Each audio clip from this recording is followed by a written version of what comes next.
सोचो दोस्तों, आप एक नई कंट्री में हो अपने फैमिली के साथ एक नई ज़िंदगी शुरू करने। पर क्या होगा अगर वही जगह एक पल में जंग में बदल जाए, जहाँ हर गली में मौत घूम रही हो और हर चेहरे के पीछे एक खतरा छुपा हो। आज हम बात करने वाले हैं एक हार्ट पाउंडिंग सर्वाइवल थ्रिलर की, नो एस्केप, जहां एक सिंपल आदमी और उसका परिवार विदेश में बचाव के लिए लड़ते हैं, मौत से, लोगों से और किस्मत से।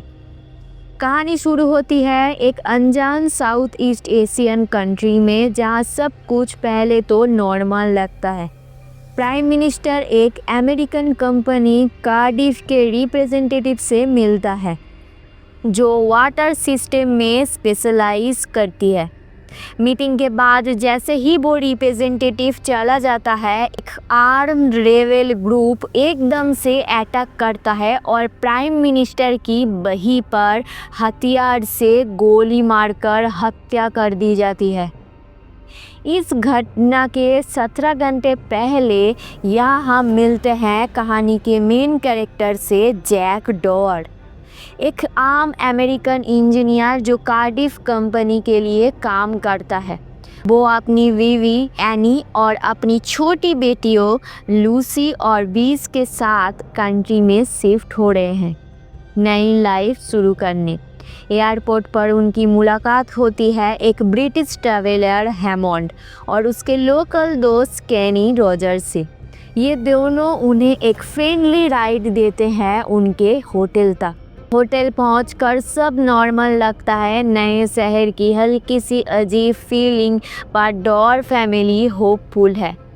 पर अगले सुबह सब कुछ बदल जाता है। जैक न्यूज़पेपर लेने होटल से बाहर निकलता है और अचानक एक वायलेंट क्लैश देख लेता है प्रोटेस्टर और रायट पुलिस के बीच। चैंट्स, गोलियां, टीयर गैस, सब कुछ एकदम में। जैक कंफ्यूज्ड और टेरिफाइड है। प्रोटेस्टर गवर्नमेंट बिल्डिंग्स पर चढ़ाई कर रहे हैं। धीरे धीरे सिचुएशन हाथ से निकल जाती है और जैक बीच में फंस जाता है। वो भागता है अपने होटल की तरफ, पर रास्ते में देखता है कि रेबेल्स एक अमेरिकन को होटल के बाहर गोली मारकर मार देते हैं। जैक शॉक में है, तभी एक रेबेल उसे देख लेता है और जैक अपनी जान बचाने फायर एस्केप से चढ़ जाता है।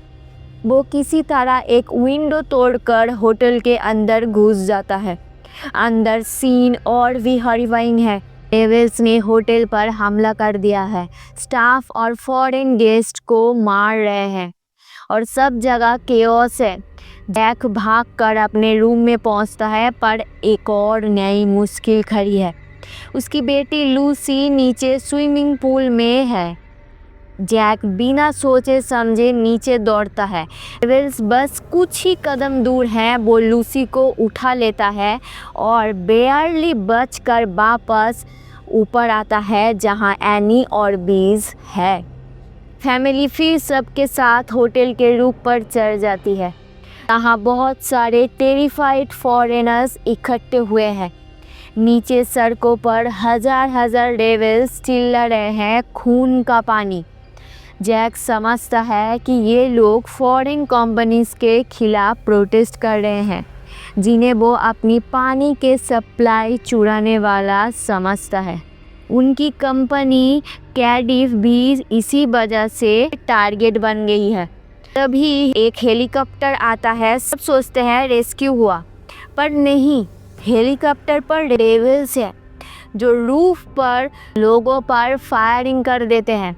सब पैनिक में दौड़ने लगते हैं। गोलियां उड़ रही हैं। हेलीकॉप्टर इलेक्ट्रिकल वायर्स में उलझ जाता है और क्रैश हो जाता है, पर रूफ का गेट टूट जाता है और ज़्यादा रेबेल्स अंदर जाते हैं।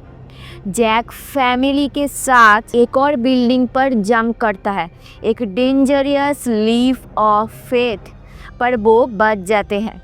रात होने पर डॉयर्स एक छोटी बिल्डिंग में छुपते हैं। एनी एक ऑफिस से मैप ढूंढती है और डिसाइड करती है उन्हें अमेरिकन एम्बेसी तक पहुंचना ही होगा।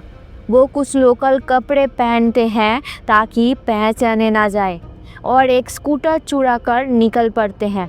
शहर में हर जगह दंगे हो रहे हैं, लोग मारकाट कर रहे हैं, मिलिट्री भी कोलैप्स हो गई लगती है। एम्बेसी पहुंचने पर उन्हें शौक लगता है। एम्बेसी पूरी तरह से बर्बाद और खाली है। फ्लैग जला हुआ है, अंदर सब कुछ टूटा फूटा है। जैसे ही वो सोच रहे होते हैं क्या करे, एक और रेबल ग्रुप उन्हें देख लेता है। फैमिली फिर से भागती है और एक बुद्धिस्ट गार्डन में छुप जाती है, लेकिन रेबल्स उन्हें फॉलो कर लेते हैं। जैक एक गन लेने की कोशिश करता है पर पकड़ा जाता है। रेबल लीडर सैम नंग उस पर हमला करता है और उसकी वाइफ एनी को पकड़ लेता है। सैम नंग उसके साथ एब्यूज़ करने ही वाला होता है, तभी हैमंड और केनी रॉजर्स आ जाते हैं और सब रेबल्स पर फायरिंग कर देते हैं। ज़्यादा रेबल्स मर जाते हैं पर सैम नंग बचकर निकल जाता है। हैमंड फैमिली को एक सेफ हाउस ले जाता है। वहाँ वो फाइनली बताता है एक शॉकिंग ट्रूथ। हैमंड असल में ब्रिटिश गवर्नमेंट का एजेंट है। उसका काम था डेवलपिंग कंट्रीज़ को कन्विंस करना ऐसे इंफ्रास्ट्रक्चर डील साइन करने के लिए जो उन्हें ऋण में डाल दे। जब वो पैसा नहीं चुका पाते, कंपनीज उनके नेचुरल रिसोर्सेज पे कंट्रोल ले लेती है, जैसे पानी। यही सब कार्डिफ के साथ भी हुआ। लोकल लोगों को जब सच पता चला तो उन्होंने फॉरेनर्स के खिलाफ वायलेंट अपराइजिंग स्टार्ट कर दी। हैमंड समझाता है कि अब ये जगह कम्प्लीटली अनसेफ है। वो जैक को कहता है तुम्हें अपनी फैमिली को रिवर तक ले जाना होगा। वहाँ से वियतनाम बॉर्डर जाओ, वहाँ सोल्जर्स तुम्हें बचाएंगे। रात में वो निकलते हैं पर एक गार्ड टावर से रेबल्स स्पॉटिंग कर लेते हैं और फायरिंग शुरू कर देते हैं।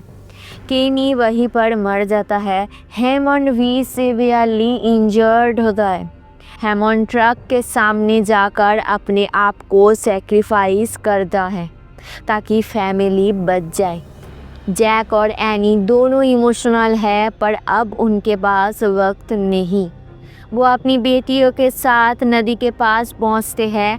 जैक एक लोकल फिशरमैन से बोट लेने की डील करता है अपना वॉच और शूज़ देकर, पर तभी वापस आ जाता है सैम नंग, जिसे उन्होंने पहले सोचा था मर गया।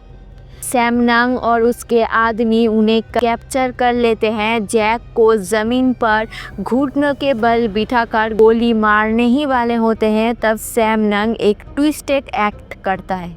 लूसी के हाथ में गन देता है और उसके सर पर एक और गन रखता है, कहते हुए अपने बाप को मारो वरना मैं तुम्हें मार दूंगा। ये मोमेंट थोड़ा सा डरावना है। लूसी रो रही है, जैक हेल्पलेस है, पर तभी एनी चिल्लाकर अटैक करती है, लाठी उठाकर सैम नंग के सिर पर मार देती है बार बार जब तक वो मर नहीं जाता। जैक गन लेकर बाकी रेबल्स को मार देता है। अब फैमिली बोट में बैठती है और नदी के रास्ते वियतनाम बॉर्डर की तरफ बढ़ती है। रेबल्स उन्हें देख लेते हैं और फायरिंग करते हैं, पर वो तेज़ी से पैडल करते हैं। फाइनली बोट बॉर्डर मारकर क्रॉस कर लेती है। वियतनाम की बॉर्डर आ जाती है। वियतनामीज बॉर्डर गार्ड्स गोली चलाने के लिए रेडी हो जाते हैं, पर रेबल्स रुक जाते हैं।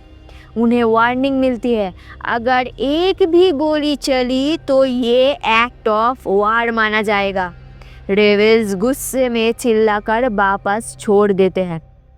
जैक और एनी अपनी बेटियों को गले लगाते हैं, थके हुए, जख्मी पर जिंदा। उन्हें एक लोकल हॉस्पिटल ले जाया जाता है जहां जैक फाइनली रेस्ट करता है। उसके चेहरे पर सुकून है। उसने अपनी फैमिली को मौत के मुंह से निकाला है।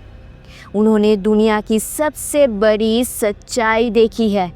जब पॉलिटिक्स, बिजनेस और ग्रीड मिलते हैं तो इंसानियत सबसे पहले मर जाती है।